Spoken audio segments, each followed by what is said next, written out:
আগামী নির্বাচনে আইন শৃঙ্খলা পরিস্থিতি স্বাভাবিক থাকবে বলে আশা প্রকাশ করেছেন স্বরাষ্ট্র উপদেষ্টা। তিনি জানান, একটি ভালো নির্বাচন অনুষ্ঠানের জন্য প্রস্তুতি রয়েছে সব বাহিনীর। সচিবালয়ে আইন শৃঙ্খলা সংক্রান্ত উপদেষ্টা পরিষদের বৈঠক শেষে উপদেষ্টা আরো বলেন, সুষ্ঠু নির্বাচনে রাজনৈতিক দলগুলোর ভূমিকা রয়েছে।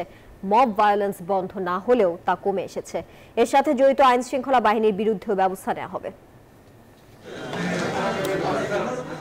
স্বরাষ্ট্র মন্ত্রণালয় আইন শৃঙ্খলা সংক্রান্ত উপদেষ্টা পরিষদের 10তম বৈঠক। প্রায় 2 ঘন্টার বৈঠকে উঠে আসে দেশের সার্বিক আইন শৃঙ্খলা পরিস্থিতি। পাশাপাশি আগামীতে একটি সুষ্ঠু ও গ্রহণযোগ্য নির্বাচন আয়োজনের ব্যাপারে নির্দেশনা ছিল সব ধরনের বাহিনীর প্রতি। আওয়ামী আমলের 3 নির্বাচনী প্রশ্নবিদ্ধ হলেও 2018 সালে দিনের ভোট রাতে হওয়ার যে অভিযোগ, তা সব নির্বাচনকে ছাড়িয়ে যায়। কমিটির সভাপতি স্বরাষ্ট্র উপদেষ্টা বলেন, সেই রাতের ভোট আর যাতে ফিরে না আসে সে ব্যাপারে সতর্ক রয়েছে আইন শৃঙ্খলা বাহিনী। দলগুলোর ভূমিকাও গুরুত্বপূর্ণ বলে মত স্বরাষ্ট্র উপদেষ্টার।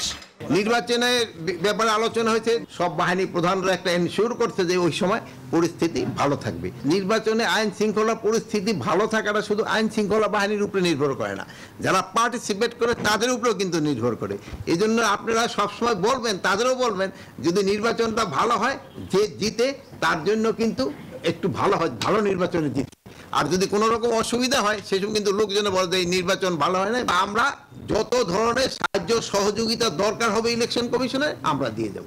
পুলিশের নিষ্ক্রিয়তায় মব ভায়োলেন্স বন্ধ হচ্ছে না এমন প্রশ্নে স্বরাষ্ট্র উপদেষ্টা বলেন, আগের চেয়ে এই ধরনের সহিংসতা কমেছে। এর সাথে জড়িতদের সবাই আইনের আওতায় আসবে। পুলিশের সক্ষমতা আমি বলবো আগের থেকে অনেক বেড়েছে। মব ভায়োলেন্স বন্ধ করা যাচ্ছে না, কিন্তু মব ভায়োলেন্স কমায় আনা হয়েছে অনেক, আগের থেকে অনেক কমছে। এখানে যদি আমাদের বাহিনীরও কারো যদি কোনো রকমের দুর্বলতা থাকে তার বিরুদ্ধে আমরা কিন্তু ব্যবস্থা নিব। সংখ্যাটা তো যদি আপনি আমার দেন, হয়তো সংখ্যাটা আমি এই মুহূর্তে বলতে পারবো না, বাট মানে একটা বড় সংখ্যার বিরুদ্ধেই কিন্তু ব্যবস্থা গ্রহণ করা হয়েছে। আওয়ামী লীগ ধীরে ধীরে নিষ্ক্রিয় হচ্ছে এমন মন্তব্য করে স্বরাষ্ট্র উপদেষ্টা বলেন, সোমবার তাদের প্রতিষ্ঠা বার্ষিকী থাকলেও তেমন শোডাউন করতে পারেনি দলটি। আমরা যে ধরনের তাদের থেকে আশা করছিলাম অত বড় ধরনের কোনো ঘটনা ঘটে নাই। এরা ঢাকা শহরে এরকম কোনো কিছু করতে পারে নাই। শানাজি আসপিন, নিউজ 24, ঢাকা। বান্ডেল থাকলে প্রতি সেনমানিতে টাকা বাঁচবে। বিকাশ সেনমানি বান্ডেল কিনে জিতুন প্রতি লেনদেনে।